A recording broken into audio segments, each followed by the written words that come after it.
Late one evening, my phone buzzed. It was Max, my oldest friend, and his voice on the other end was trembling with a strange, urgent kind of desperation. The second I answered, I could tell something was seriously wrong. "Can you come out?" he asked, barely able to keep it together. I didn't hesitate.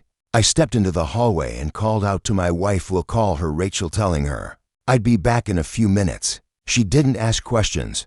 I threw on a jacket, hurried downstairs, and found Max already there, pacing under the street lamp like he was walking a hole into the pavement, a cigarette twitching between his fingers. When I reached him, he just looked at me with bloodshot eyes and said quietly, "She cheated on me. I caught her." I don't even know what to do. My heart sank for him. I wasn't exactly the expert on this kind of betrayal. I rubbed the back of my neck and tried to offer whatever comfort I could. "Man, I'm probably not the guy to ask," I admitted. "But maybe it's for the best. Just forget her. You deserve better. Hell, find yourself someone like Rachel." I didn't mean to sound smug. I genuinely meant it. Rachel was loyal, sweet, supportive. I trusted her completely, and oddly enough, that little push I gave him seemed to steady Max. His breathing slowed. His shoulders relaxed a little. He stopped talking about trying to fix things and started mumbling about moving on. A few days passed, and the long weekend for Veterans Day was approaching. A few of our old friends called early that morning, excitedly planning a cabin getaway. Just U.S. guys, a place with a steam room, booze, card games, and zero responsibility. It sounded like the kind of break we all needed. That evening, I casually mentioned it to Rachel. She didn't blink an eye, just smiled and told me to have fun. Even teased me about forgetting to pack socks like I always did. There was no hint of concern or resistance in her voice. The next morning, Max swung by to pick me up, and we went shopping for supplies, chips, whiskey, enough meat to feed a platoon. We overdid it like we were 20 again. By mid-afternoon, the rest of the guys showed up, and we all loaded into a single SUV for the ride to the cabin. It was a long drive, but with lifelong friends and open roads, it felt like no time at all. We laughed like kids, teased each other mercilessly, told stories we'd told 100 times, but still cracked up at dot as the sun dipped below the tree line. We were already buzzed. The fireplace crackled, poker chips clacked on the table, and the mood was light. Everyone planned to stay the night. We had plenty of rooms, and no one seemed eager to go home. I found that odd, honestly. All of them had wives waiting, kids maybe, but not one of them seemed in a rush to return.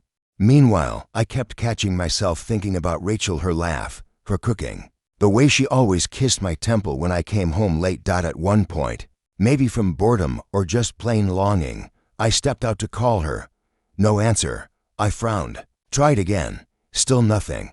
My stomach tensed just a little. Maybe she was annoyed I'd left. Or maybe I was just being paranoid.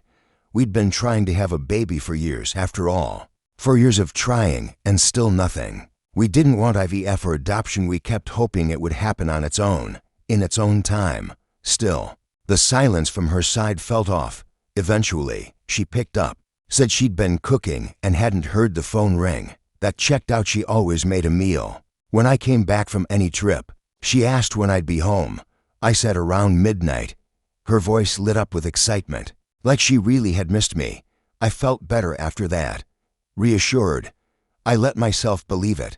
Later, I wandered into the steam room. The guys were deep into some loud, animated discussion, sweat dripping down their faces, voices echoing off the tiles. I sat down, leaned back, and tried to catch up. The conversation made me uncomfortable almost immediately. They were talking about testing their wives' loyalty, setting traps, hiring people to flirt with them, checking phones behind their backs. I laughed it off, said I'd never even thought of doing something like that. "You trust her that much?" One of them scoffed. "Yeah," I replied without hesitation. "Rachel would never cheat." They burst out laughing, slapping their thighs like I'd just told the world's most naive joke.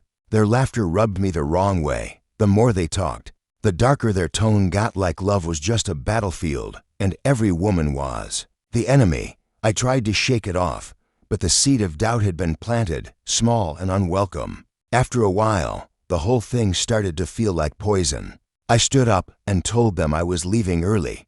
They protested, said I was killing the vibe. But I had already told Rachel I'd be back by midnight. I wasn't about to go back on that. The drive home was quiet. My thoughts weren't.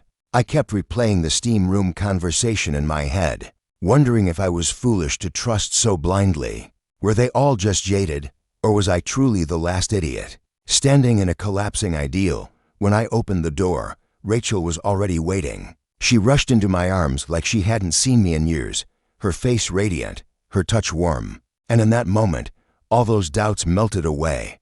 I actually laughed at myself. No way she's cheating. She's happy to see me, really happy. We barely made it to the bedroom before we were all over each other. It was passionate, intense. The kind of night that usually only happens at the start of a relationship. Afterward, she curled against me, fast asleep, peaceful as a child. But my mind wouldn't rest. Her phone sat right there on the nightstand. I told myself not to do it, told myself I trusted her. And then I reached for it anyway. It started with curiosity, just a glance. She would never know. But what I found was an app I didn't recognize. My heart skipped a beat.